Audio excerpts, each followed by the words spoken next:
many people of color and other marginalized groups, like for example the LGBTQ community, find themselves in.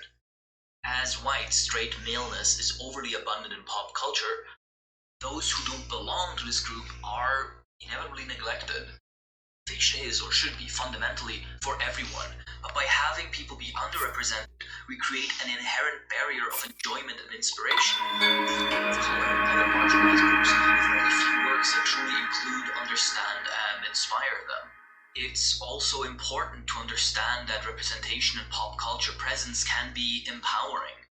Again, to us it might seem odd, but you need to remember that due to our overrepresentation, we tendentially don't need empowerment and don't look for it.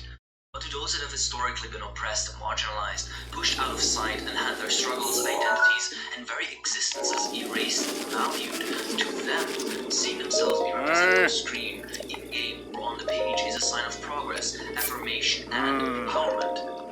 Pop culture is always a reflection and a result of the social sphere it exists in, and as we strive to become a more global, inclusive society, our movies and stories should ideally reflect that. Additionally, it is not just about these groups finding themselves in fictional characters, but also having the representation of these groups be seen by others. Inclusion allows previously marginalized groups to be seen, become visible, and concrete parts of this culture, which solidifies their place as equals and communicates to everyone that they are welcome and accepted. Whether or not the portrayal depicts specific struggles and situations, experiences, or if it's just a cool, compelling, and interesting character that happens to be black, gay, or so on, these instances are important and valuable. It brings in perspective, it brings in color, and it makes it just a more complete picture of who we are now. By including black, gay, Asian, lesbian, Hispanic, trans, and all other sorts of people in our fiction, we continue to state and reiterate these are the parts of society we protect, support, and value as the equal human beings they are.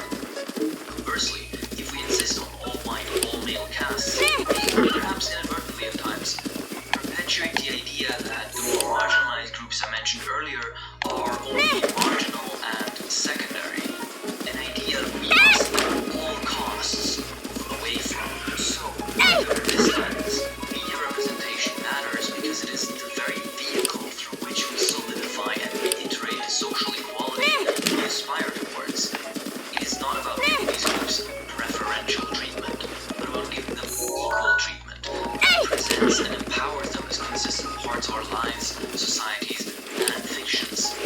Social rights movements, protests, reforms, and legal acts were the ways by which these groups bravely fought and pushed to initially get the rights they deserve.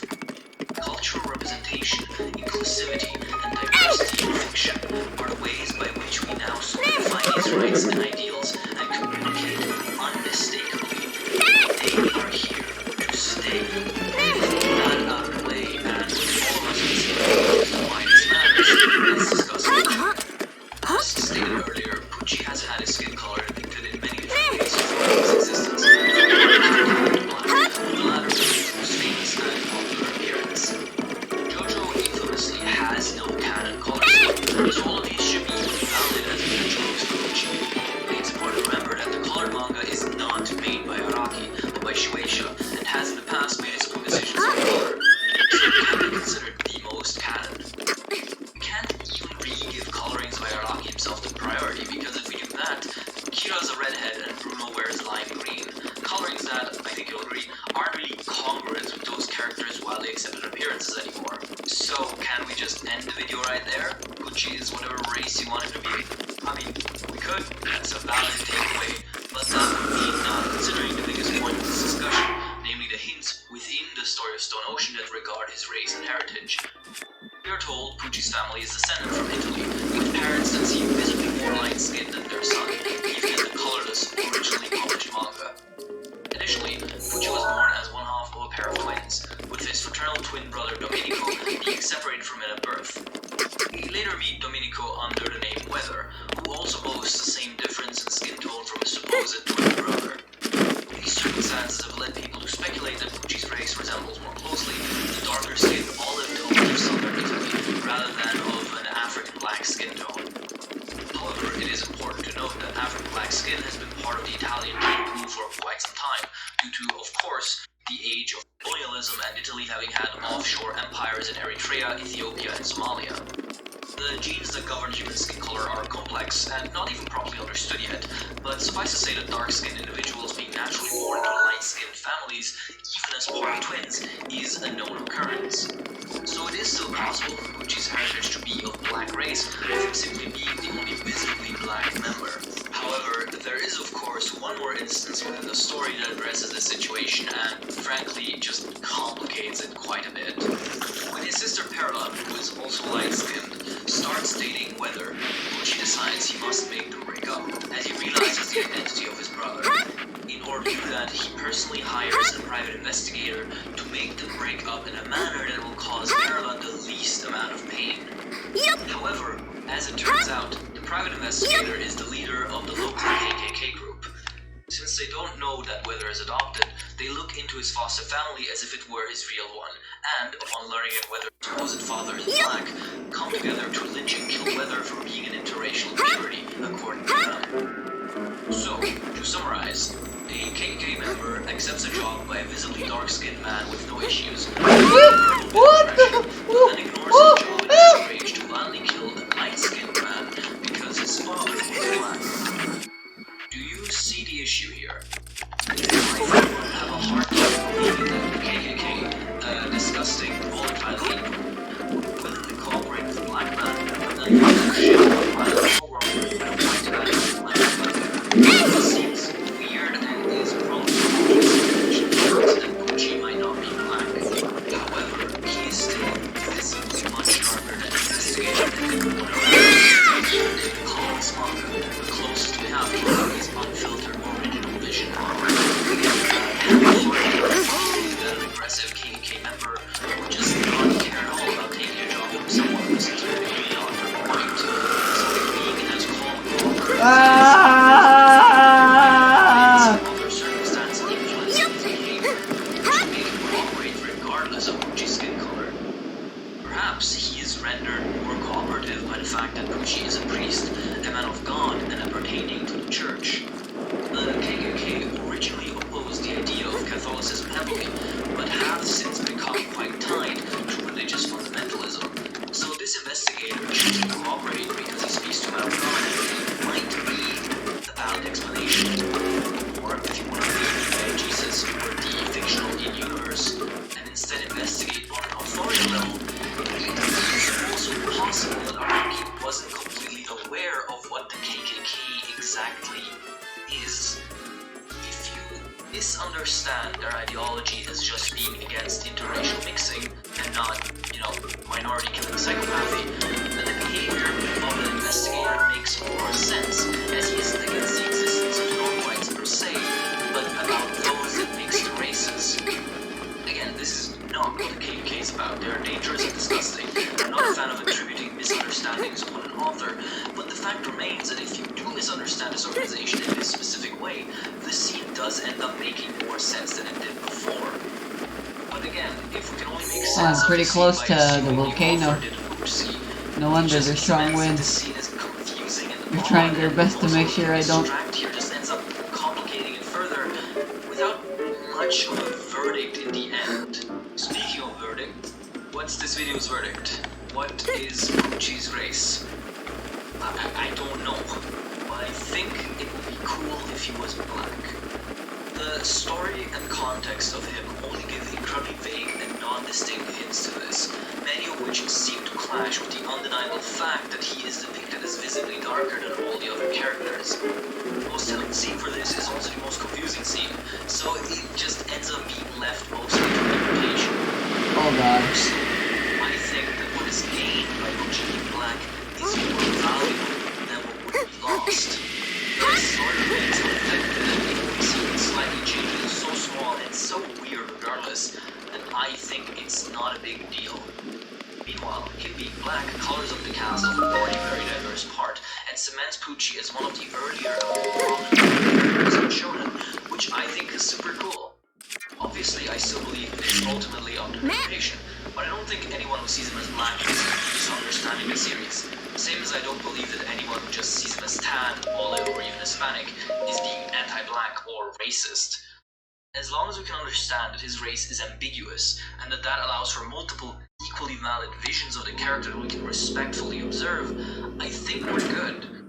Araki didn't make his skin color a big deal, so I don't think that by imparting our own interpretation of Wapouchi's skin color, we are distorting his artistic intent or whatever. And if people can find empowerment and inspiration, representation, and a feeling of inclusivity in his position, then that is an unambiguously good thing. There is no harm done in believing he's black, and it doesn't make anyone a lesser fan just because story is a story, color is a situation. Believe what you want. Respectful and aware of why this might be important to potential problem. Now, we should also, of course, address the original question that started this whole discourse. If David Pro, the anime studio, adapts Stone Ocean and chooses to approach it like would that be a case of whitewashing? I'm not sure if you would say so. Like, for something like problematic whitewashing, the ironically different non-white character gets white. With Araki to this day coloring him differently, it's just not a very clear case. Considering that Araki has recently depicted Wapouchi as more tan than straight up black, as an example, can we ever talk about whitewashing? On the other hand, I definitely think that if Wapouchi were made white or just tan, it would be a huge shame and miss opportunity. Regardless of color ethnicity, thanks to color model, Wapouchi has become synonymous with gay black race and has become an icon of representation within show, and will remain such for as long as the coloring scale exists. However, whether we like it or not, it is undeniable that the anime's color palette often becomes the de facto word many of these characters become known by in large fandom. So they are embracing the iconic black in the anime, may not necessarily provide a technical sense, it would be a huge shame. Bitter taste in my mouth. However, the chances of that happening are actually pretty slim in my opinion. Obviously, Darcy Tiziano had his skin color represented very nicely, so I am expecting Anime Pucci to be around that ballpark. Thank you so much for watching. I hope you can walk away from this video informed and maybe entertained. Huge shout out to my I don't have a key, I wasted my time here. Ninja, Caleb, Sonya Tara, Kami. Their info is in the description. Highly recommend checking them out. And of course, if you want to support me, you can I also locked myself out. and gives you access to our special Discord server. Black Lives Matter, trans rights are human rights. Take care, be safe, bye bye.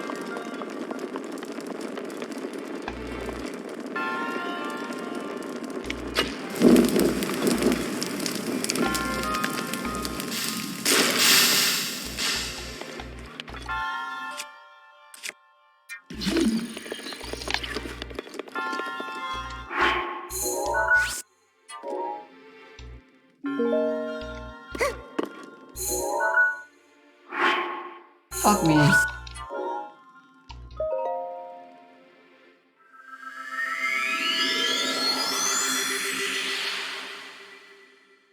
Hidden Base can go wrong.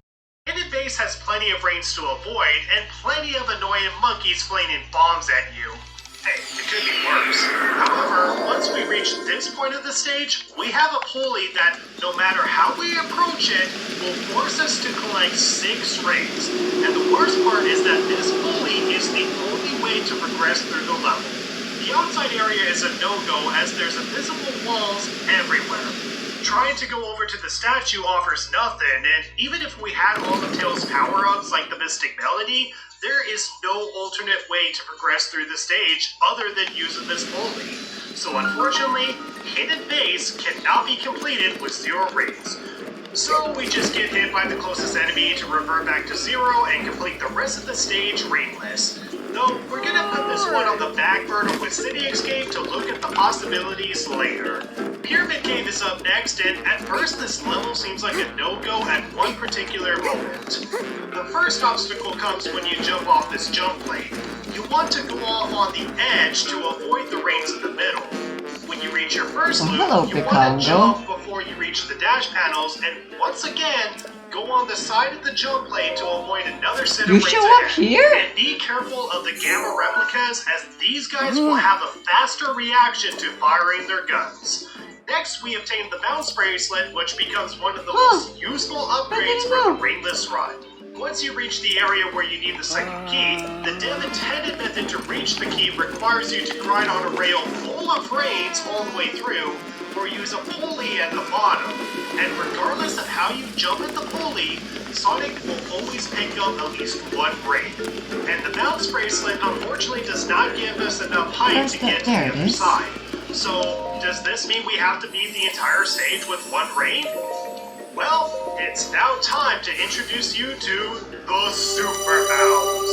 The Super Bounce is an exploit where if we charge up a spin dash and do a bounce up against the wall, we can carry the momentum from the spin dash into our bounce. This will allow us to bypass boundaries in the game for both glitch hunters and speedrunners. To perform this glitch, you need to charge up a spin dash and dash at the wall. And just before you hit the wall, you want to simultaneously press the jump and action button to perform a bounce. The hardest part is the timing, but with enough patience and practice, you can gain some substantial height that the developers did not intend. So by using this glitch, we can perform a super bounce to get over to the other side where the key is completely rainless. And for those of you who are wondering if the super bounce can be utilized for the gun truck section, unfortunately no, because the area before that has an invisible wall and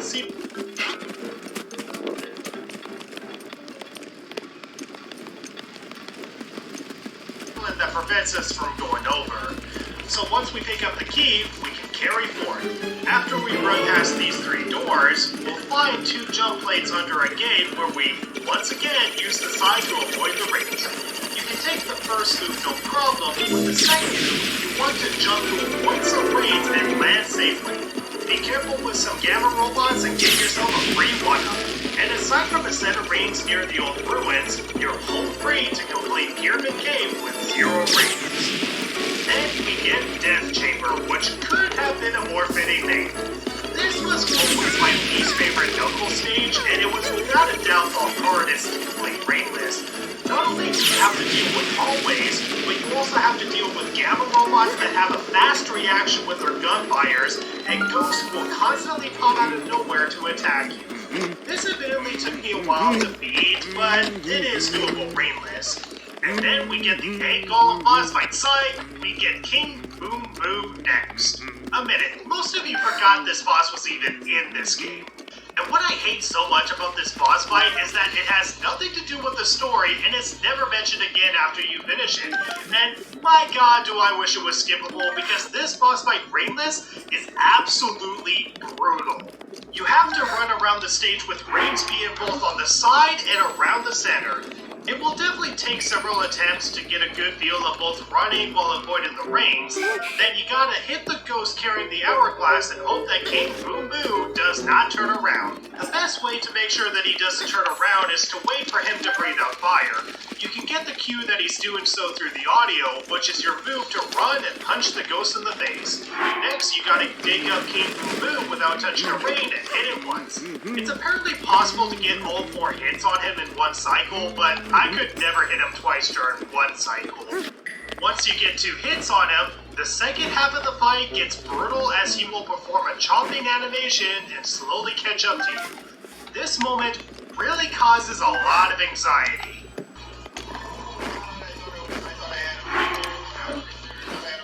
God damn it! Run.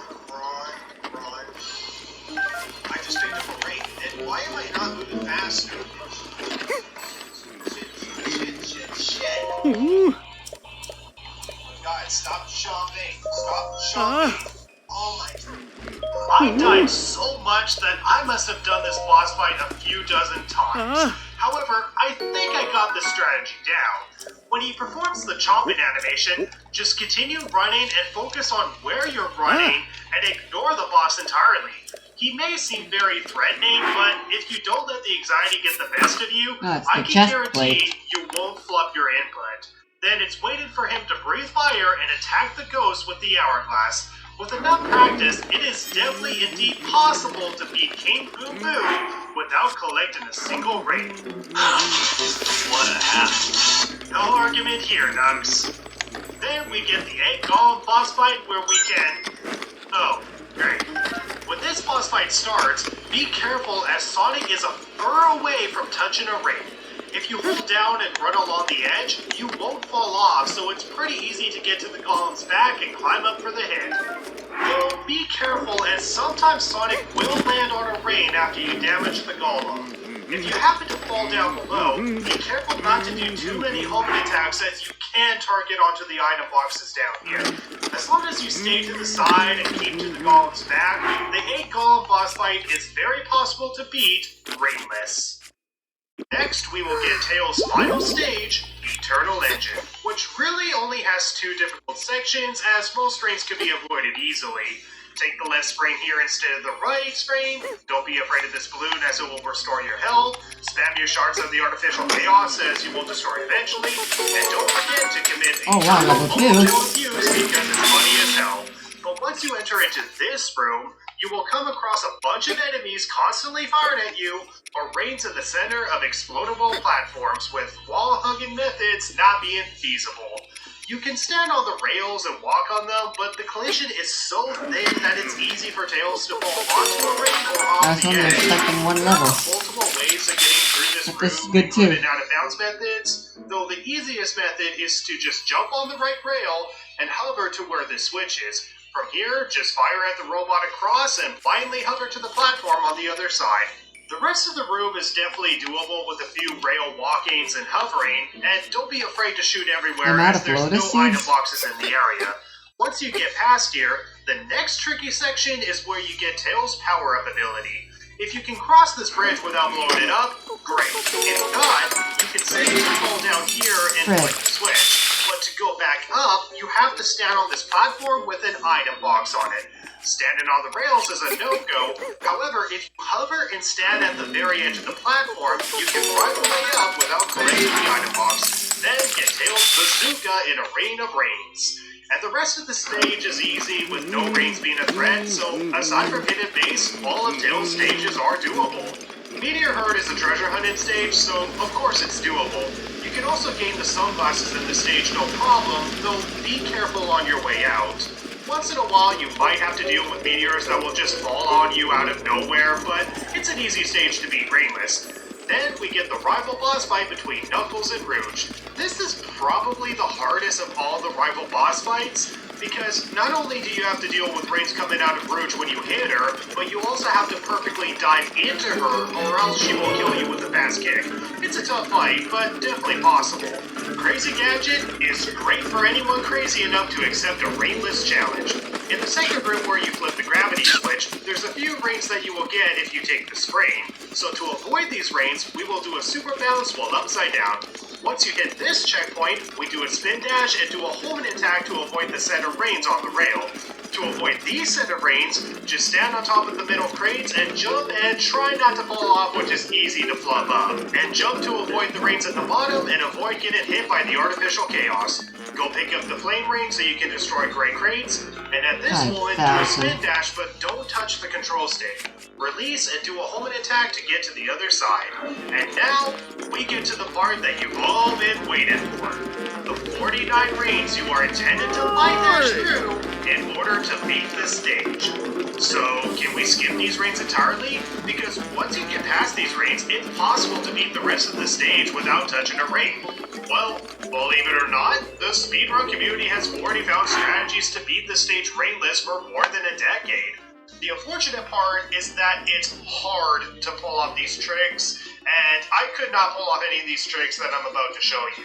One strategy to skip these rings entirely is by doing a very frame-perfect A-press after a spin dash. If you look on the outside, the next area you have to go to is actually not that far off from where you are. I haven't been able to pull off this trick, but by getting the right momentum from the spin dash and then jump in a frame after releasing the B button, you can get to the other side without touching a single ring. The next skip is quite a technical one and considered the hardest to pull off. Sleepy.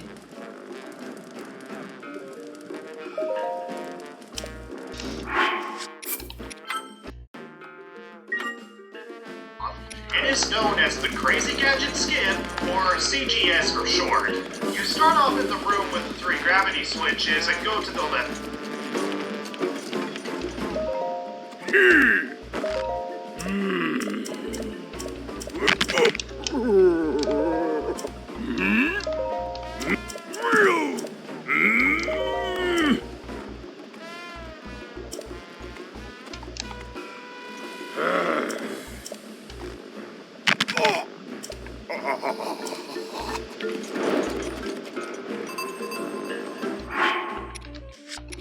It's really awkward.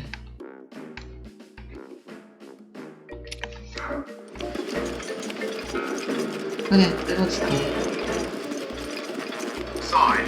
This side is only useful to get a shield, but if you stand on the middle crates and do a frame-perfect spin dash and a jump, you could enter the next room with the wrong gravity. Oops.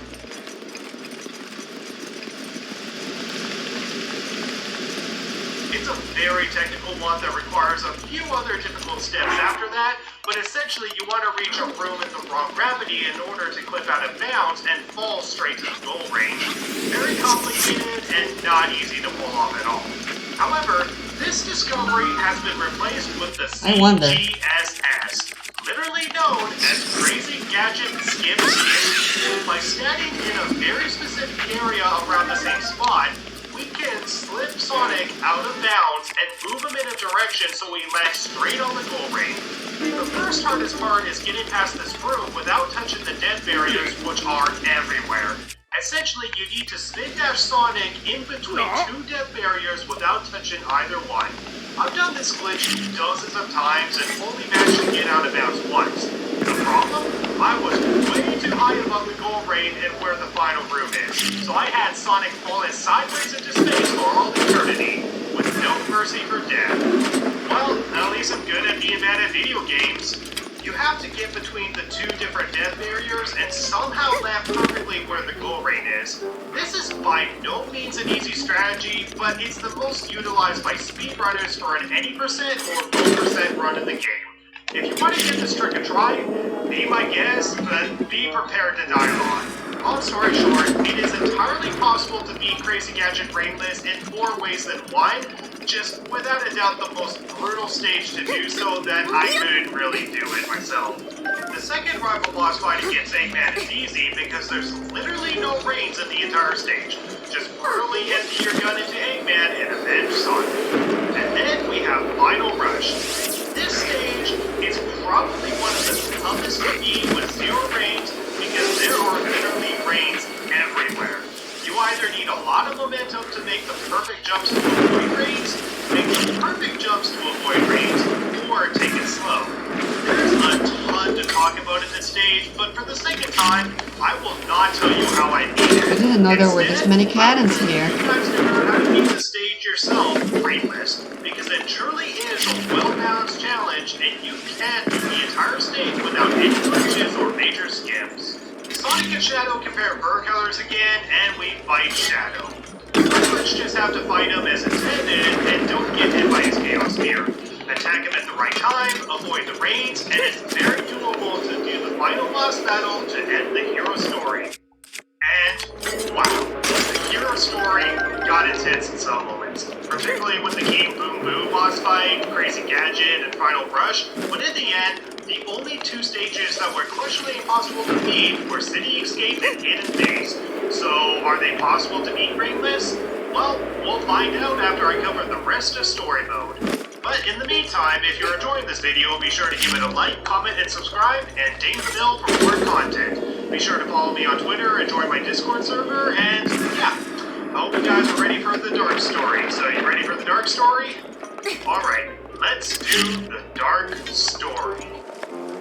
This section is so much less annoying. That thankfully does not require too many raids to avoid, but it does have a few tight moments where you can accidentally target onto an item box containing raids. But overall, it's an easy stage to beat raidless. Soon, Shadow awakens up to take down some Hotshot who thinks he's Bigfoot. But unlike Bigfoot, Hotshot goes down faster because you can attack him while he's charging up an attack at you. Easy to do raidless. Next, we play Who's the Bad and Dry Lagoon. Other than committed Homo Joe used to save a nothing to talk about the stage since it's a treasure hunting stage, and treasure hunting stages are doable. And despite Eggman being able to fly to his pyramid during the day, we play Sand Ocean where we go to his pyramid on foot at night. I guess Eggman needed a nap or something? I don't know. Anyway, Sand Ocean is a good challenge for a rainless run, as there's a lot of rains that you have to avoid by walking on the edge of platforms, or areas where there's just lots of rains in general. At this point of the game, we do not have Eggman's hover ability yet, but even without it, Sand Ocean is a challenge with zero rains that requires a lot of patience, careful shooting, and taking it slow. Next, we have Shadow's first stage, Radical Highway. After the first checkpoint, commit Overchild use again and do not take the loop. If you jump to the side, a gust of wind will prevent Shadow from dropping down. However, if you go close to the end of the loop, you can drop down. Do not take the spring going downwards, or otherwise you will pick up some rains. You could jump to the bottom blindly if you wanted to. I mean, it will work, but the safest method is to do a spin dash and a jump around the building. After the last checkpoint, you will get another loop with rains on it. Jump to the side and carefully use the gust of wind to get to the other side. And now, we get to the most troubling part of the entire stage. The loop-de-loop before the goal rain. This section is very hard for me to put into words, but you can't improvise here as the game will always force Shadow into the middle, encouraging him to run in the center. Jumping too soon will result in death, and the barriers have weak collision, and it's something that you have to experiment for yourself to know how impossible it is to dodge these rains. At best, you could dodge the last line of rains, but even then, you'll be fighting with the game's engine constantly. And much to my surprise, the speedrun community admits that this part is impossible, making a low-score run of Radical Highway not feasible. So, is it possible to beat Radical Highway without rains? Well, speedrunner Devu took it upon himself to find out. So we'll put this stage on the back burner to see if Devu can make a rainless run possible. And there is a robot at the end, so we can finish the stage with zero rains, keeping our total rain score down to 0. Next up is A Quarters. Definitely easier than Death Chamber, but can still be challenging rainless for the same reasons. Lost Colony is a literal dark stage that is darker on the GameCube version, so the Steam version is much easier to see what you're doing in comparison. Though, for the most part, there's not too much when it comes to a challenge in a rainless run. You get Eggman's hover ability here, and there is one group that may seem threatening at first, but if you take the platform above to where the ancient ruins are, you can avoid all the rains in this room entirely. Not much to say, other than this stage is easy. Then we do another Eggman stage, Weapons Bed. A satisfying stage to rank up your score, but be careful as there are plenty of rains around for you to accidentally lock onto. There's one moment where the wall hugging method won't work, so instead, just ride to the side to the checkpoint and you should be good. Once you complete Weapons Bed you have to murder Foxboy by emptying your gun into him. You know, it's interesting how we get the first boss fight after 4 stages with Eggman, yet this is how we start off with Tales of the Hero story. For the first half of the Dark story, you really do play too much of Eggman. Thankfully, the short guys get to shine as Rouge goes through Security Hall to find the Chaos Emeralds in 5 minutes. It's a treasure hunting stage, so what more can I say? Next we get Lion Dog, skippable rains during a cutscene and easy to murder rainless. Then we get Shadow's second stage, White Jungle, which is probably the hardest of all of the Shadow stages rainless if you ignore the loop-de-loop ROM for Radical Highway. There's a lot to mention for this stage, so bear with me. At the start, stop before you collect the rains and run on the top. There's a free 1-up that you can get over here, which, trust me, you'll need that extra redry. After the first checkpoint, go on top of the geometry, but be careful as there's a set of rains before the dash panel. There's a set of rains on this loop, so you need to jump to the other side, which is easier said than done, as sometimes the physics will mess you up. Be prepared to die here a few times. Once you make it to the other side, you want to go on top of the geometry again to avoid rains. And when you reach the jump plate, jump off at the very edge because you will pick up rains if you touch these frames. Carry a mushroom to take off Sonic, and when you reach this loop with the missing top, jump before you collect the rings at the top and land safely on the other side. And after another bit of archway running, we get to the part that you've all been waiting for. Here, we must use the light dash to get to the other side. But we can only do that if we have the Lightspeed Dash shoes down below, which has rings of its own on the way.